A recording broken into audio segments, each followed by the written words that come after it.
Hey there, folks, and welcome to another installment of Quick Slants here on the OU Insider YouTube channel. Parker Thune, Jesse Crittenden, Real Men Wear Pink, as we both are doing right now.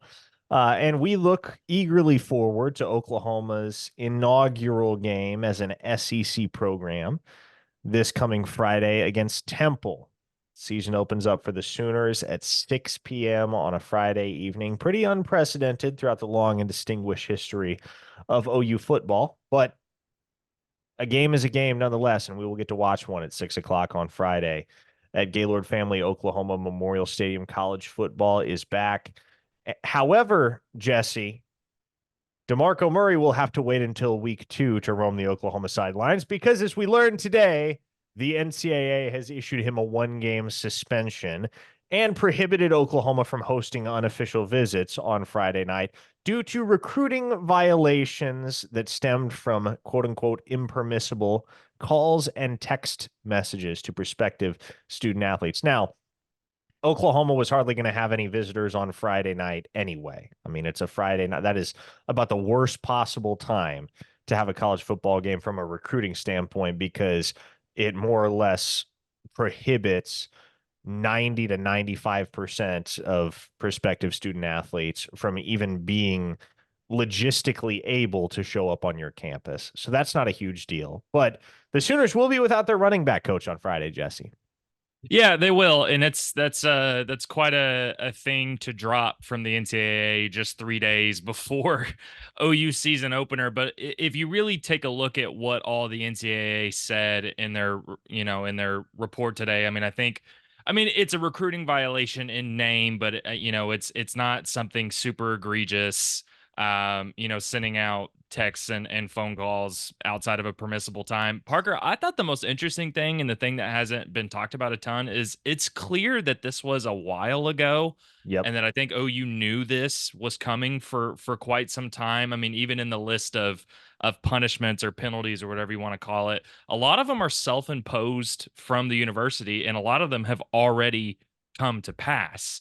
So, I mean, like you said, I think the most notable thing outside of a 1 year probation would be DeMarco Murray not being able to attend the game on Friday, and there not being any unofficial visitors permitted to go to the game. But look, if it's never a great thing when an assistant coach misses a game, but if you're gonna have to miss one, a season opener against a team that's kind of an FBS team in name only, or a Division I team in name only, is not a bad one to miss. And like you said, I don't think this is going to be a super negative thing from a recruiting standpoint. And I think this is something that you should be able to move on from pretty quickly. Since the depth chart was released over the weekend, one of the most prominent points of contention across the fan base is the reality that Billy Bowman sits atop the depth chart at the kick returner position, and Peyton Bowen will return punts. Both of those guys, obviously, very valuable pieces for Oklahoma in the defensive backfield. They're slated to start at their respective safety slots. And so it is somewhat controversial, especially, and this goes back, I think, in particular to DeMarco Murray himself in 2008 when he was injured in the Big 12 championship and unable to play in the national title game against Florida. You see a starter, you see one of your top tier contributors on either offense or defense poised to return kicks and or punts, you naturally get a little bit antsy. Brent Venables addressed this in his press conference on Monday and said, "Hey, look, it's my responsibility to put the best players in position to make plays." And we know how dangerous both Billy Bowman and Peyton Bowen are with the ball in their hands. The question, Jesse, is, in your estimation, is it worth it? Yes. Unequivocally, the answer is yes. And I like that Brent Venables, when he talked about it, was really firm in his response. Not only did he say what you said about putting his best players on the field, but he went further and said you can get hurt anytime you're on a football field. I mean, Peyton Bowen dealt with injuries last season, not as a punt returner. Billy Bowman has dealt with injuries that didn't come from being on special teams. And Parker, I think ultimately it's consistent with what the coaching staff has done over the last few months, which is put a bigger emphasis on special teams. I mean, you bring in Doug Deacon as a guy with a proven track record in special teams. It's been something that Brent Venables has continued to talk about in terms of improving efficiency, which shouldn't be hard given how inefficient OU was last season, 123rd in special teams efficiency. So all of this is consistent with how much of an emphasis there has been placed on special teams. But the other side of it is you can't afford to pull punches in the SEC. I mean, there's going to be games in the SEC, bank on it now, where special teams plays a pivotal role in who wins. It's going to happen. OU's going to see it. And the other side of it is you've got to find advantages where you can get them. I mean, OU hasn't had a punt return for a touchdown since 2016, as everybody knows. And even last season, Gavin Freeman had the punt return against Arkansas State. You know how many yards Gavin Freeman had on his other 18 attempts outside of that touchdown? You want to take a guess? 18 attempts. Yeah, I'll go with his jersey number, 82. 40. Oh, okay. I was He had nowhere close. had 40 yards on his other 18 attempts. So all that's to say, Peyton Bowen is a playmaker. He's a difference maker. He wants to be on special teams. Billy Bowman's an incredible athlete. I think this is just OU wanting to put more emphasis on special teams. Well, and it certainly helps that you have added depth in that safety room. And if Billy Bowman, God forbid, were to go down with an injury suffered on a kick return, let's just go worst case scenario. Well, you are not up a creek without a paddle the way that you were in 2022 when you had to put Justin Harrington back there at safety when Bowman got hurt against TCU.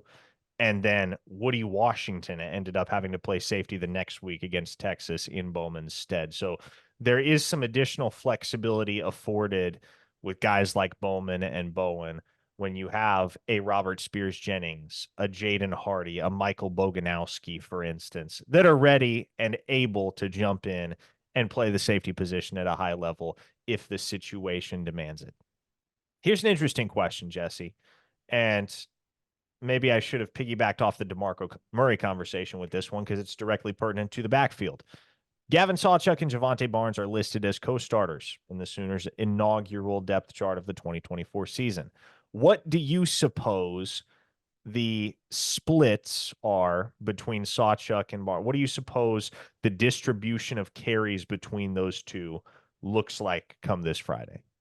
Yeah, I'm curious about your thoughts on this as well because there's a couple of things to think about here. I mean, one, it's a game against Temple in which OU is a several touchdown favorite, and I think if all goes according to plan, OU is going to be able to mostly play its reserves in the second half. So I think that's one. And two, I will honestly say I was a little surprised that Sawchuk and Barnes were listed as co-starters instead of there being a clear number one, number two. Going into this season, and I still do think of Gavin Sawchuk as the workhorse, the guy that's going to get the bulk of the reps. But Barnes being listed as a co-starter jives with everything we've heard, especially since fall camp started. That Javante Barnes has been a standout, that he's been healthy, that mentally and physically he's in a much better place than he was in year two. And really, this is consistent with what we thought of the running back room going into last season, where we thought of Javante Barnes as the number one guy. So if you had to put a number on it, I think with all that being said, I still think Sawchuk will see the field more. I think he'll be on the field first. I think he'll see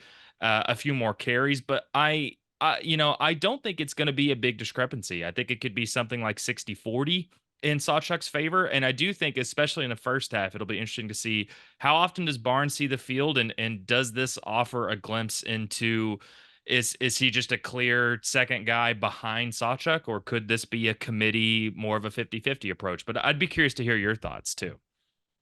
Yeah, it's interesting because I'm of the opinion that in the early stages of the season, you don't need to overwork the guys that are going to be studs for your program. And you want them to get in, get theirs, and then be able to yank them out so as to avoid catastrophe occurring. So I think, get Gavin Sawchuk 12 carries, then get him out of the game. I think many are eager to see what Taylor Tatum looks like in an Oklahoma uniform. I think many are increasingly eager to see what Sam Franklin can bring to the table now that he's been listed at third on the depth chart behind Barnes and Sawchuk going into week one. So I would hope that all five running backs listed on that depth chart do get at least a little bit of run on Friday night, there ought to be plenty of runway to rotate every single one of those guys into the football game. So I would be surprised if any Oklahoma running back logs more than, say, 15 carries on Friday. That's kind of how I look at it. Last thing, Jesse, we spoke to Brenen Thompson last night. Brenen Thompson is listed as a co-starter alongside Nick Anderson at one of those wide receiver slots. To me, what stood out about Brenen Thompson, just being in close proximity with him last night, is he does not look frail like he did last year. He does not look like a track guy who's wearing football pads. He looks like a football player. And he said it's been a big point of emphasis for him throughout the offseason to pack on weight, to become a more complete wide receiver. Brent Venables told us that he wanted to shake the stigma. He didn't want to be regarded as a one-trick pony. And by all accounts, that's exactly what's happened throughout fall camp. Yeah, I was honestly pretty stunned standing next to him at availability last night. I think I mean, he's easily one of the guys that looks there's the biggest difference in how they look last season Yep. compared to this season. I mean, last season he looked like an underclassman. He looked like he hadn't adjusted to the college. He looked like a track athlete. That's how he looked last season. And this season, like you said, I mean, the best way to put it is he looks like a football player. So, and I think him being listed as a co-starter, I mean, I'll be honest, he's been a little under my radar in terms of who could make an impact at wide receiver this season. I mean, when you look at Deion Burks or Angelo Anthony or Nick Anderson or Jalil Farouk and then Jaden Gibson until obviously he got hurt, it was easy to forget about it was easy to forget about Brenen Thompson, but he's listed as a co-starter, and the way he talked last night, I think there is the plan for him to get real playing time on Friday night and maybe this season. If he really can be a versatile option for this offense, he is probably the fastest guy on the team. That adds a whole other dimension to this offense. So it's hard to know how big of a role he's going to have. I mean, he played 30 snaps last season.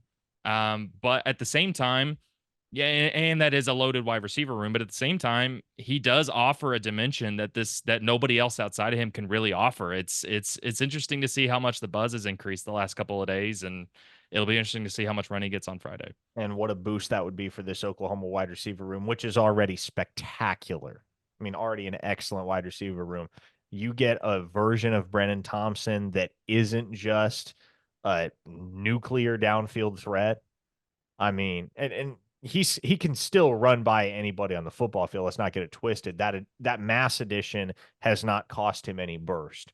He's still the exact same deep threat that he was last season for Oklahoma and the year prior to that when he really wasn't used, but still saw some action in the return game at Texas. I got a couple carries, I think, but we know he can run.